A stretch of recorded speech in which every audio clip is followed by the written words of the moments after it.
And this is on the normal distribution. Sometimes we call it, here's kind of the best picture of it, the best model of it. It's kind of high in the middle, kind of then tapers off to the lower set on the, as you go away from the middle, quickly goes down. And it really is just a graph that appears frequently with data sets. And where do we get this? Well, usually we just start off with a histogram like this. And this is a sample of 100 men. As the sample size increases, the crudeness of this graph changes. And then as the sample size gets even bigger, your histogram looks like this. And then if your histogram is, say, has a sample size of infinity, then it's nice and smooth like this.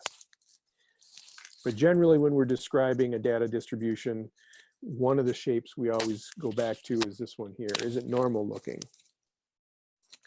And normal means high in the middle and then tapers off on either side.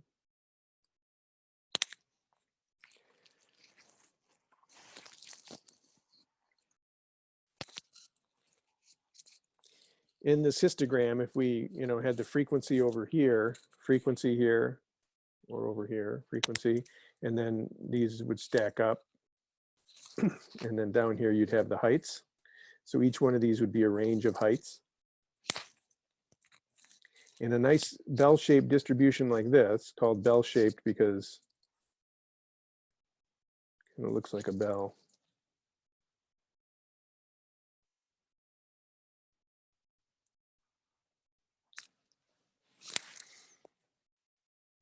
Turns out that right here, the mean, the median, the mode, and the mid-range will all be right there in the middle.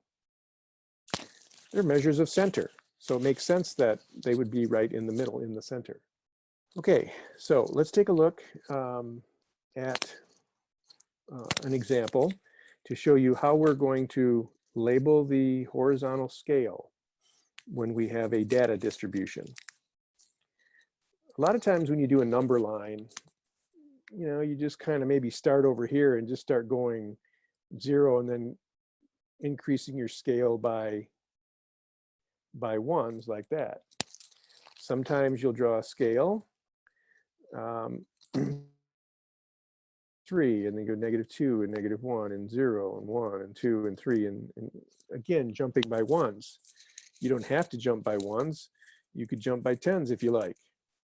But whatever this number is here, it has to be uniform so the graph doesn't get misconstrued. I don't know if that's the right, if the graph doesn't look like it's supposed to look.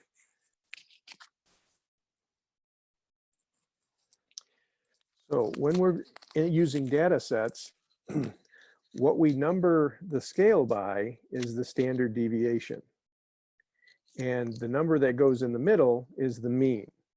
So we're going to use mean in the middle, and then the scale marking is going to be the standard deviation. So let's take a look. The scores on a test are normally distributed. When you see that, it means that the graph looks like this.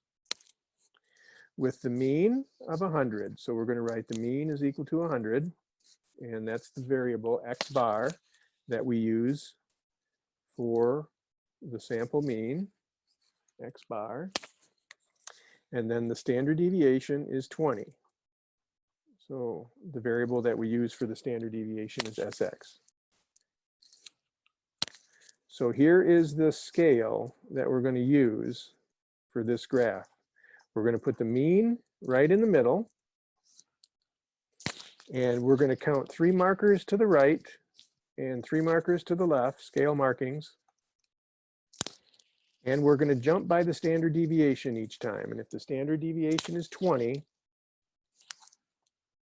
then each one of these scale markings will appear 20 units apart away. Same thing coming over here. So if we start with 100 there, and we jump by 20, it's going to be 120. Jump by 20 again, 140. Jump by 20 again, 160.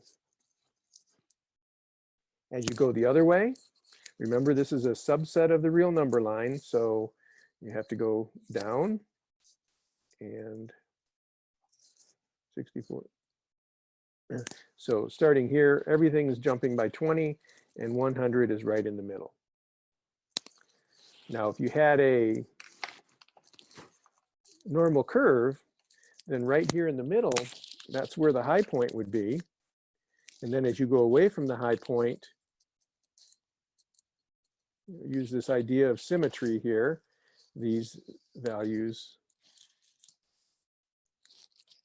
will quickly get close to zero. It only takes about 3 of these standard deviation scale markings to get you down very close to zero on the frequency. So here is the graph of the normal curve.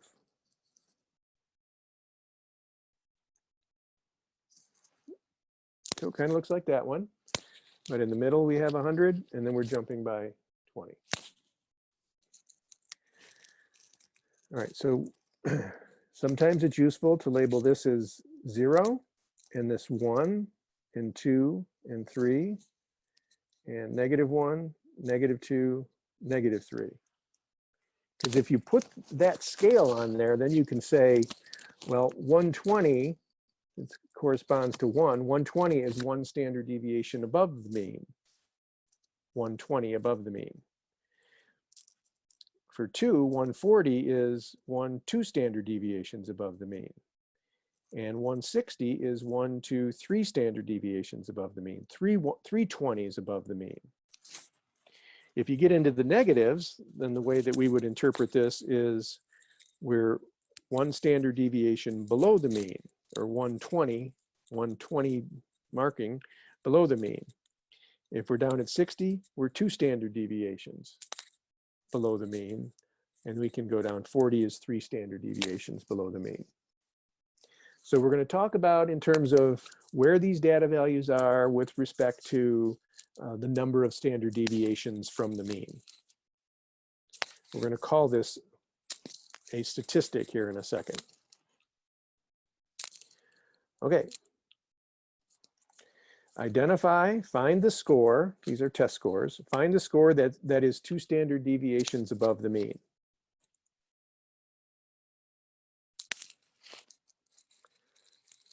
There's the 2. The test score, they're test scores,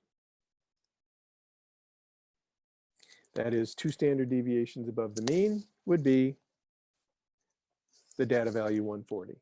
So the test score of 140 would be 2 standard deviations above the mean. Well, what about 1.5 standard deviations above the mean? Why don't you go ahead and answer that one in the chat box? What do you think? 1.5 standard deviations above the mean. Yeah, you can even talk of halves. So 1.5. So a half would come right between the 1 and the 2. And yeah, I think 130 is definitely it. That's correct. Because it's below the mean, we actually get into the negatives. So it is indeed 80. 3 standard deviations below the mean. 1, 2, 3 is the score 40. And 2.5 standard deviations below 1, 2.5. So that would put us at 50. All right. The number of standard deviations away from the mean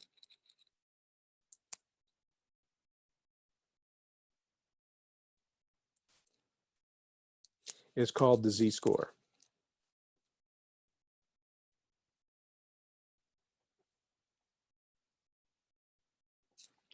Z is the variable that we assign to the normal distribution. Z would be those numbers in there. Whole numbers from -3 to 3. Those are the z-scores. So we would say that 160 has a z-score of 3 because it's 3 standard deviations above the mean. We would say that 130 has a z-score of 1.5 because 130 is 1.5 standard deviations above the mean.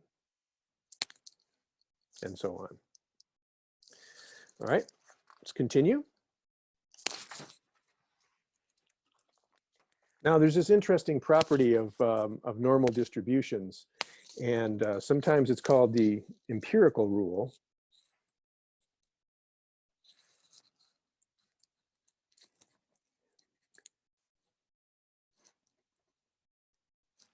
Whenever you see the word empirical, it means that it's somewhat related to data. And so, you know, we can test that claim empirically. That's an empirical claim. That means that it can be verified or unverified by collecting data. We can test that empirically. We can test that by going and collecting data. Well, it turns out that there's a lot of other properties about this normal distribution. Here you see it, and here you see down here the z-score, and that tells us the number of standard deviations from the mean. And it turns out that in a data distribution that is normal, so we're assuming that it is normal, that if you go from -1 to 1, we would say this is within 1 standard deviation from the mean.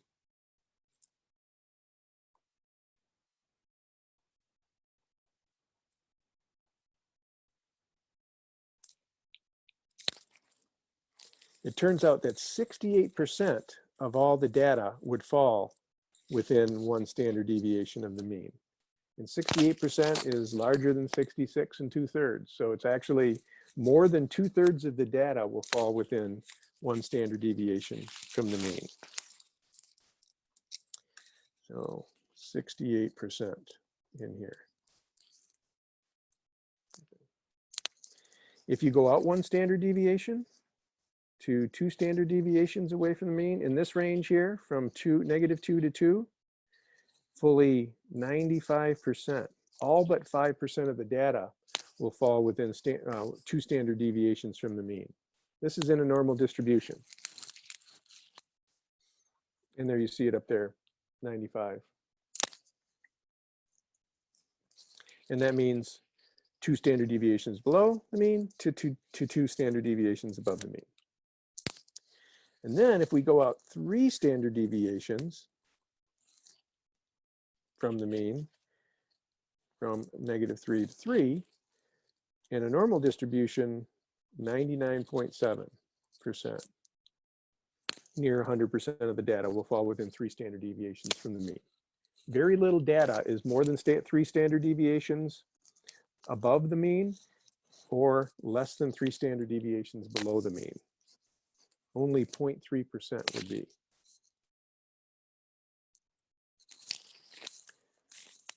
Now, because of symmetry in this graph,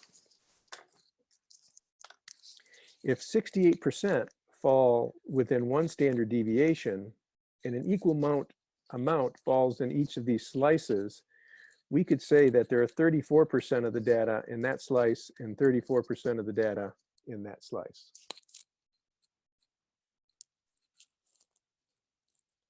All right, now it's going to get a little trickier because we're going to put percentages in each one of these other slices as well.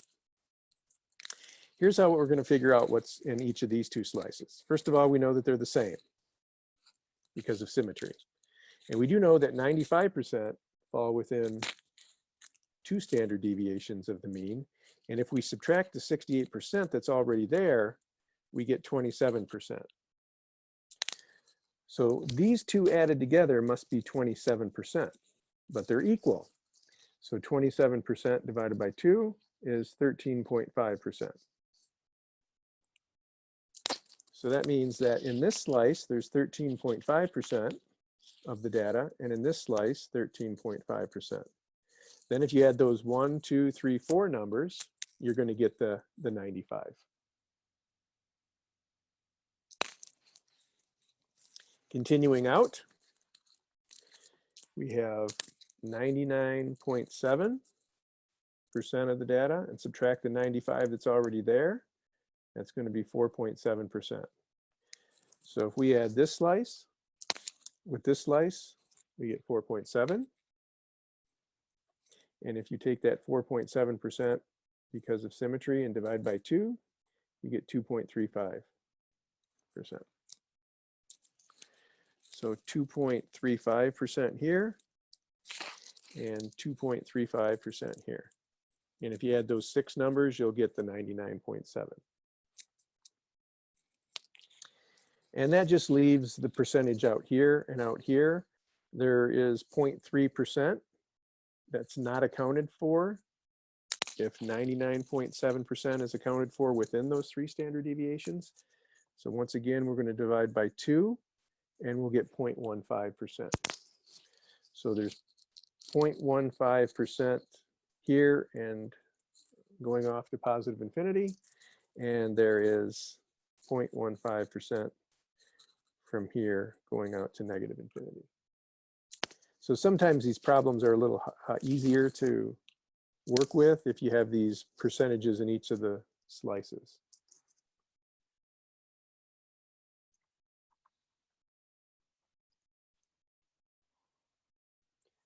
All right, well, here's an example.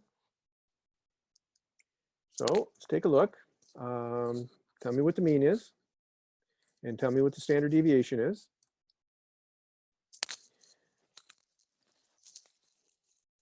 And then what percent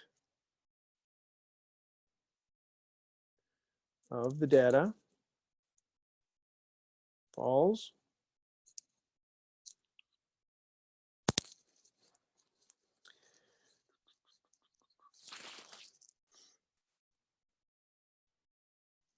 between 66 and 74.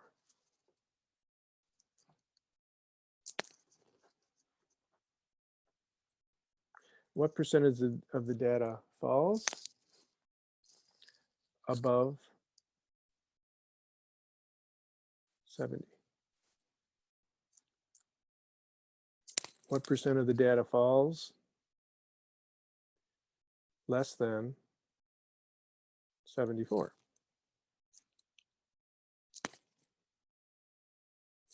What percentage of the data falls between 58 and 82? So these are some questions that you can answer if you understand this grid up here. What else can I ask? How about this? What is the z-score of 62? What is the z-score of 70? What is the z-score of 82? These are the sorts of questions that they'll ask you about this distribution. Okay, so good. Looks like as I was asking these questions, Kara and Jeff responded that, yeah, the number right in the middle is the mean. And then this distance, which is always the same from one scale marking to the next, is equal to 4.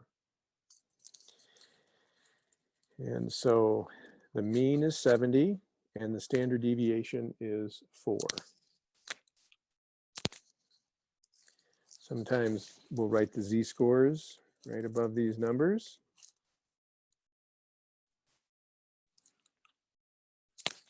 That can help with these. Z-score of 62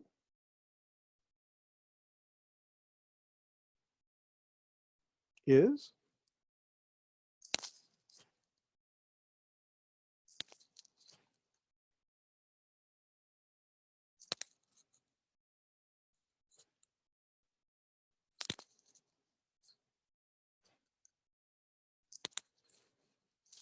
okay, so z-score is the number of standard deviations from the mean. So here's 62. Its z-score is -2. It's negative because it's less than the mean. What's the z-score of 70?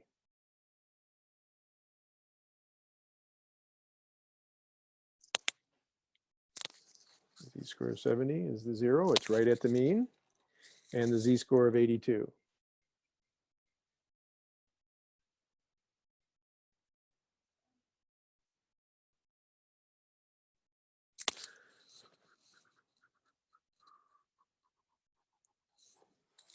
Three.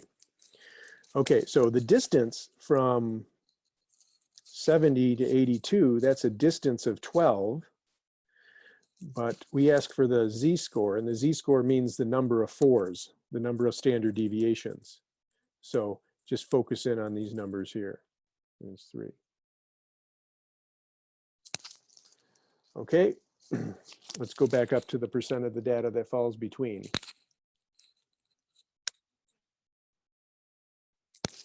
Percentage of data that falls between 66 and 74. Someone answered that already.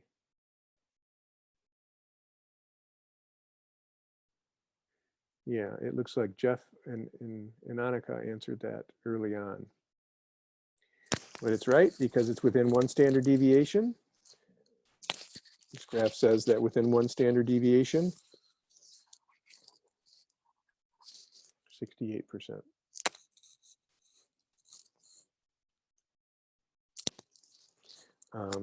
Okay, what about above 70? What do you think about that one? What percent of the data falls above 70? It would be all this.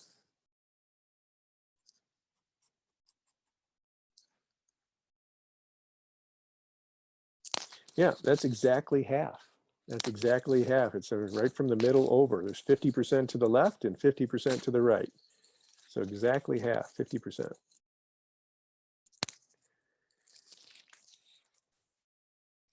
All right. Now, this next one, less than 74, here's 74. It's right at 1 standard deviation. Less than 74 would be all the way over here. So I'm going to go up to this. Well, I'm not going to go up to that chart. I'm just going to write the percentages in here again. So this is 34%. And this is 34%. And this is 13.5%. And 2.35%. And 0.15%. Same thing over here. 13.5%, 2.35%, and 0.15%.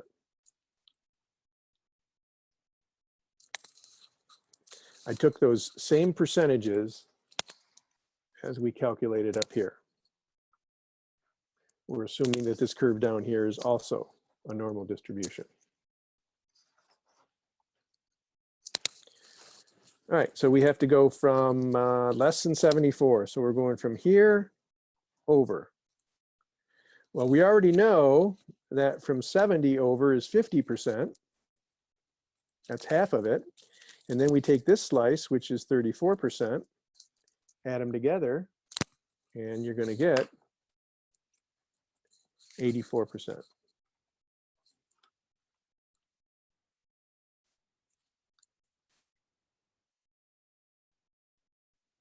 And finally, the last one. What percentage of the outcomes fall between 58 and 82?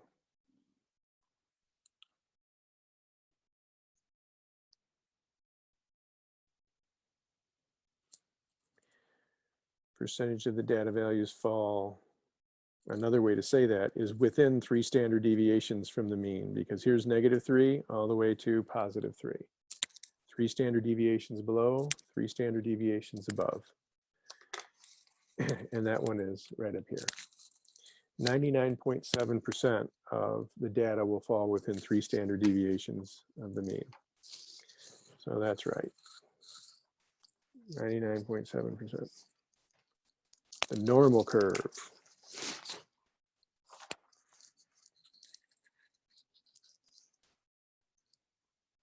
Okay, why don't you try this one? You have the graph, and these are the weights of newborn infants. I think in my problems, I call them babies.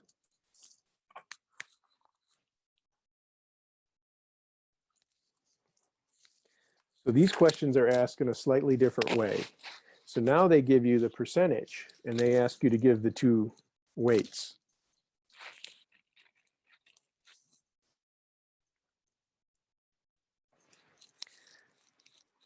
So this would say that the average baby weight is 7 pounds. So X bar equals 7 pounds. So the average baby weight, 7 pounds. You get babies over here, and they're the big babies. These are the poor mothers over here. 9-pound infant, 2.5 standard deviations. So there are very, very few babies that weigh more than 9.4 pounds. Only 0.15. It would really be an unusual baby to weigh more than 9.4 pounds at birth.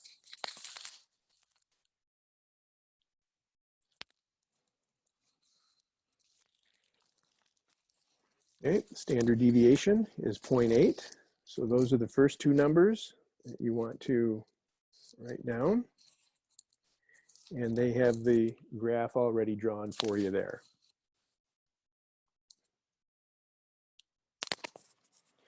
All right, 68% matches are 68% are within 1 standard deviation from the mean. So that would be right in here. 1 standard deviation below to 1 standard deviation above. Here they even put the z-scores on there for you. So the answer to this one is between 6.2 pounds and 7.8 pounds.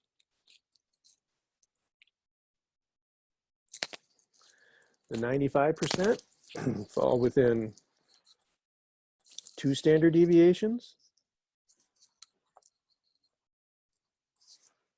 That's what it would look like from here, 2 standard deviations below, to over here, 2 standard deviations above.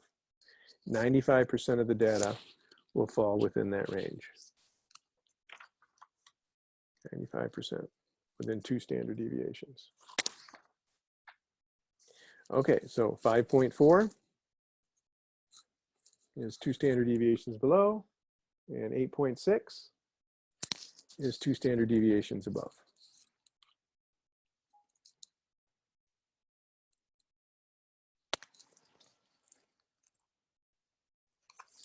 What percent of babies will have a weight that exceeds 8.6? So look at all the weights that are larger than 8.6.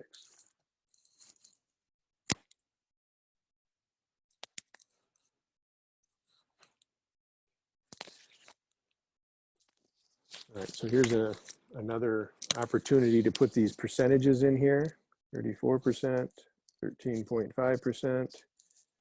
In here we have 2.35%. And from here over, we have 0.15%.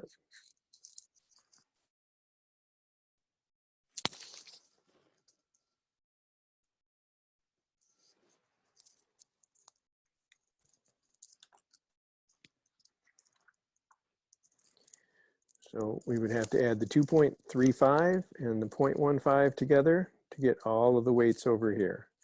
Those two added together is 2.5. So not too many. Very small percentage would actually weigh more than 8.6 pounds.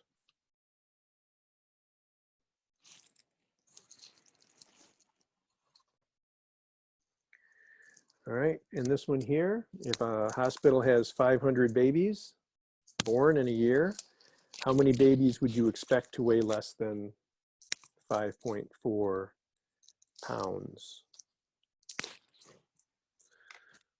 Well, we might classify them as preemies or certainly underweight babies. But again, this is your 34% and 13.5%. And then in this range, 2.35%. And then out here, 0.15%. So when you add those two numbers together, you get 2.5%. So 2.5% of all babies would weigh less than 5.4 pounds. And if 500 babies are born, you would take 2.5% of those.